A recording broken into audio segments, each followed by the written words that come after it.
Hi friends, ലോഹബിൻ്റെ പുതിയൊരു വീഡിയോയിലേക്ക് എല്ലാവർക്കും സ്വാഗതം. അപ്പോൾ നമ്മളിന്ന് ഡിസ്കസ് ചെയ്യാൻ പോകുന്ന topic application of Hindu marriage act 1955 ആണ്. അപ്പോൾ സെക്ഷൻ 2 ഓഫ് ഹിന്ദു മാരേജ് ആക്ടിൽ പറയുന്നത് ആക്ട് ആർക്കൊക്കെ അപ്ലിക്കബിൾ ആണ് എന്നാണ്. അതായത് ഹിന്ദു ആരാണെന്നുള്ളതിൻ്റെ ഒരു പ്യുവർ ഡെഫിനേഷനാണ് സെക്ഷൻ 2 ഓഫ് HMAയിൽ പറയുന്നത്.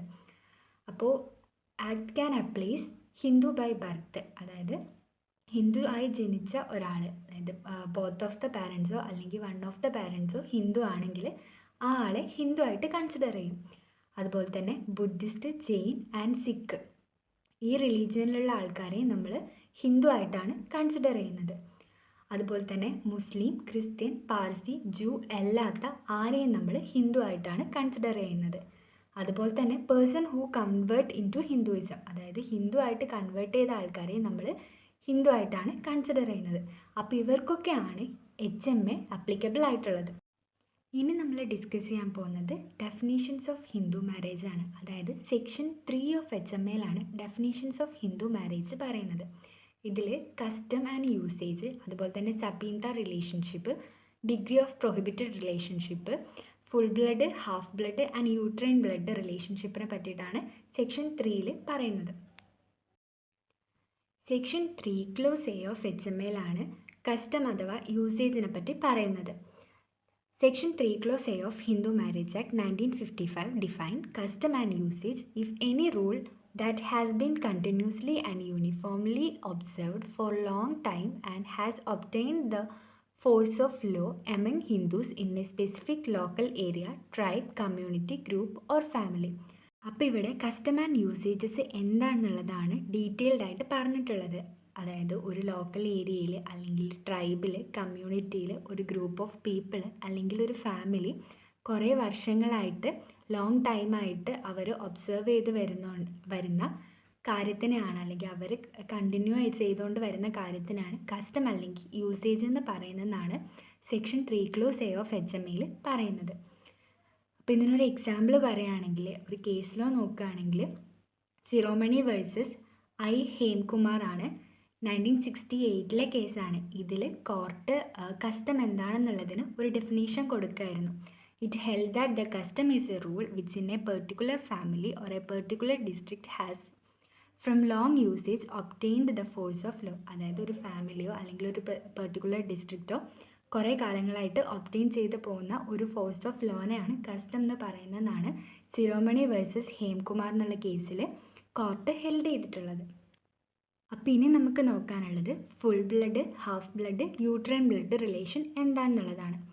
അപ്പോൾ full blood relationship section 3 clause C of HMAയിലാണ് പറയുന്നത്.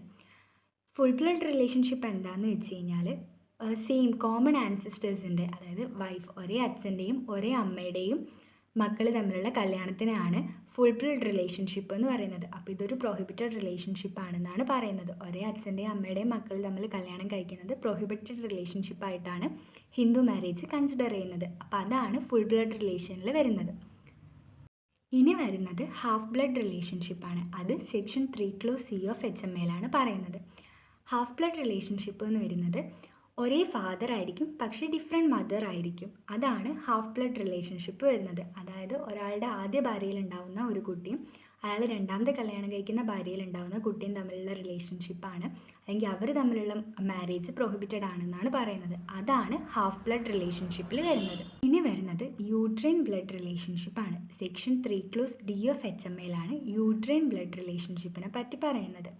ഇതിലെന്താണെന്ന് വെച്ച് കഴിഞ്ഞാൽ സെയിം മദർ ആയിരിക്കും ബട്ട് ഡിഫറെൻറ്റ് ഫാദർ ആയിരിക്കും. അതായത് ഒരമ്മ ആദ്യം കല്യാണം കഴിക്കുന്നതിൽ ഒരു കുട്ടി ഉണ്ടാവുന്നു, അപ്പം ഭർത്താവ് മരിച്ചതിന് ശേഷം വേറൊരു കല്യാണം കഴിക്കുന്നു, അപ്പോൾ ആ കല്യാണത്തിൽ ഒരു കുട്ടി ഉണ്ടാവുന്നു. അപ്പോൾ ഇവർ തമ്മിലുള്ള റിലേഷൻഷിപ്പാണ് യൂട്രൈൻ ബ്ലഡിൽ വരുന്നത്.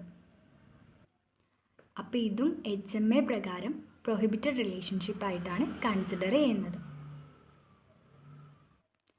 അപ്പോൾ ഇനി നമ്മൾ ഡിസ്കസ് ചെയ്യാൻ പോകുന്നത് സബീന്ത റിലേഷൻഷിപ്പാണ്. Sapinda relationship section 3 clause F of HMAയിലാണ് പറയുന്നത്. സബീന്ത റിലേഷൻഷിപ്പ് എന്ന് വെച്ച് കഴിഞ്ഞാൽ ഇതും ഒരു പ്രൊഹിബിറ്റഡ് റിലേഷൻഷിപ്പാണ്. അതായത് ഫാദറിൻ്റെ 5 തലമുറയും ഇൻക്ലൂസീവാണ്. ഫാദറിൻ്റെ 5 തലമുറയും മദറിൻ്റെ 3 തലമുറയും തമ്മിൽ വരുന്ന കല്യാണം.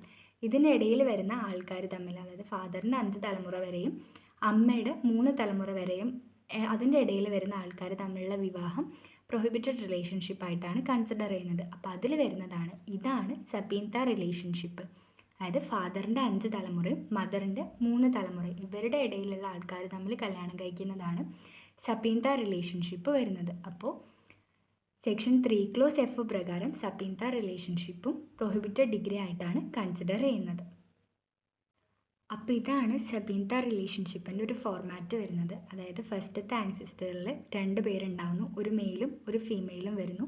ആ മെയിലിൻ്റെ 5 തലമുറ വരെയും ഫീമെയിലിൻ്റെ 3 തലമുറ വരെയും. അപ്പോൾ ഇതിനിടയിലുള്ള ആൾക്കാർ തമ്മിൽ കല്യാണം കഴിക്കുകയാണെങ്കിൽ ഇതിനാണ് പ്രൊഹിബിറ്റഡ് റിലേഷൻഷിപ്പായിട്ട് കൺസിഡർ ചെയ്യുന്നത്. അപ്പോൾ ഇതിനാണ് സബീൻത റിലേഷൻഷിപ്പ് എന്ന് പറയുന്നത്. അപ്പോൾ നമ്മളിന്ന് ഡിസ്കസ് ചെയ്തത് സെക്ഷൻ 2 and 3 ഓഫ് HMA ആണ്. സെക്ഷൻ 2ൽ ആക്ട് ആർക്കൊക്കെയാണ് അപ്ലിക്കബിൾ എന്ന് പറഞ്ഞു. അതിൽ ഹിന്ദു ആരാണെന്നുള്ളതിന് പ്യുവർ ഡെഫിനേഷൻ കൊടുത്തു.